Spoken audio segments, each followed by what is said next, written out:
play for you the first song I ever learned to play on a guitar. I heard this song, I was going to college on the GI Bill. That's where you do 3 years on the United States Navy, and the government gives you $100 a month to go to college. What a country. I was in New York City, and I heard a fella picking at the Folklore Center, and he was picking a guitar like that. That syncopation tickled my ears. I didn't know at the time it was going to ruin my life. I asked this fella if he could show me how to do such an incredible thing. He said no.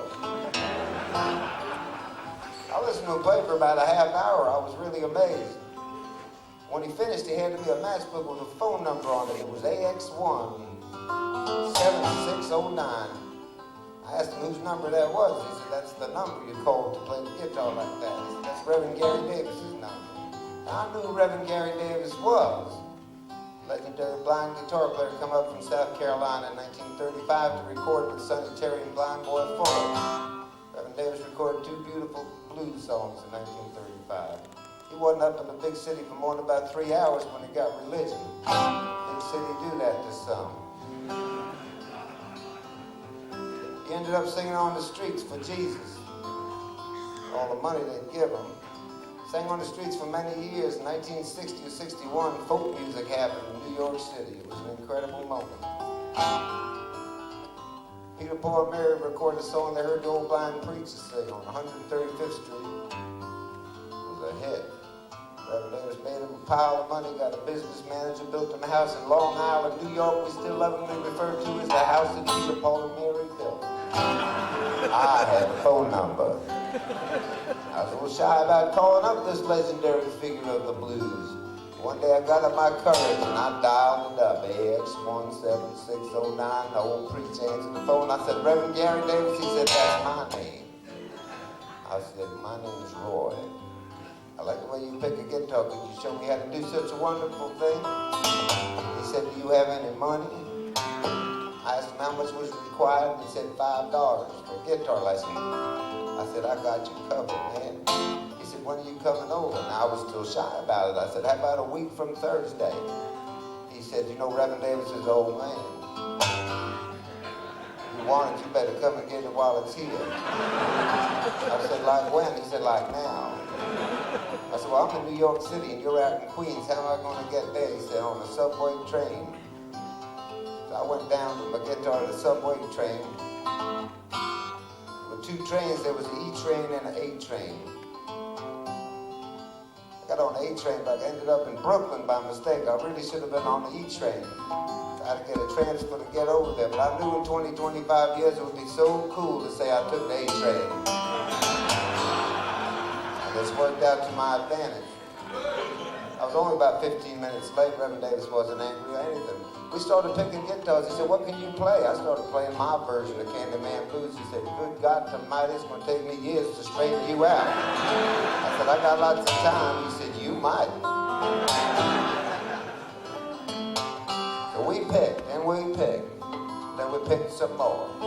And Mrs. Davis called us up for supper, and we had some boiled turkey wings with tomato paste on them, some collard greens with a big old nasty ham hock in there. It's 1967, I was a vegetarian. I knew you had to suffer to sing the blues, so I ate the stuff. And I'll tell you flat out right now, it was wretched. I had seconds.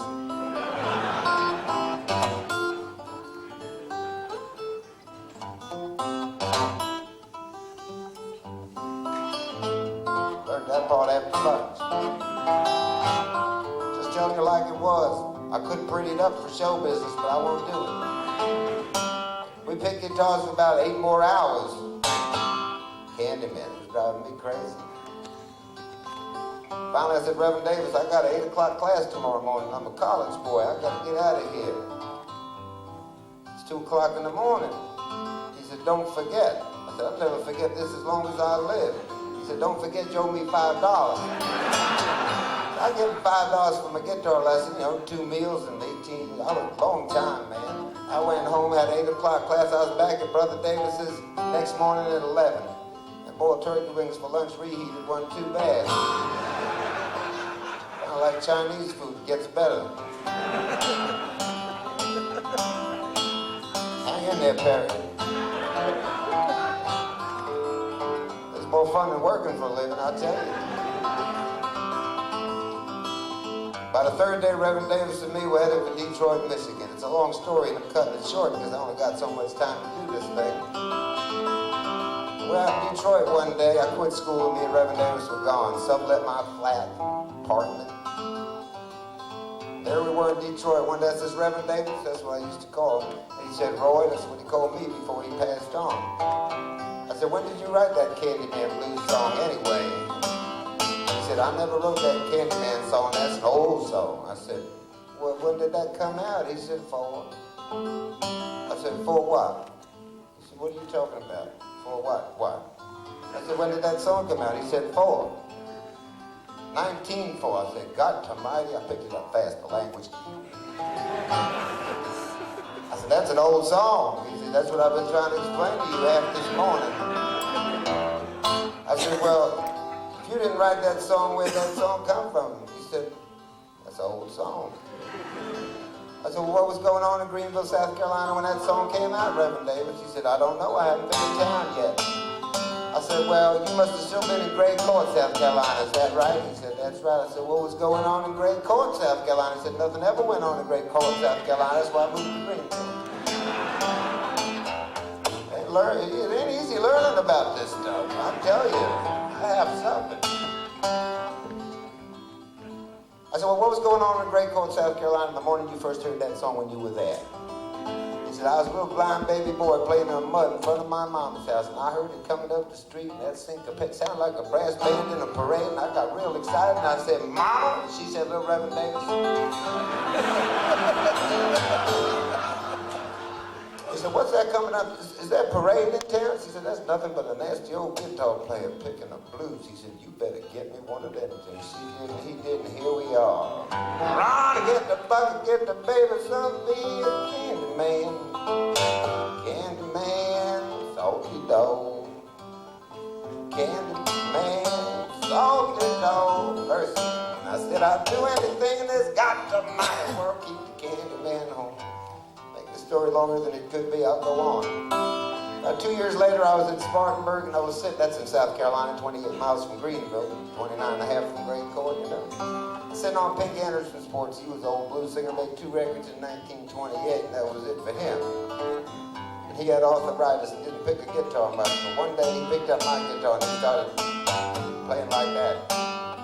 I said, mercy, that's old Candyman. He said, yeah, that's an old song come out before your time. I said, 4. He said, how did you know that? I said, I've been around, Mr. Penn. Run and get the bucket, get the baby some beer. Candyman. Big leg island, big leg island. I sure do love that big leg gal. God knows I do.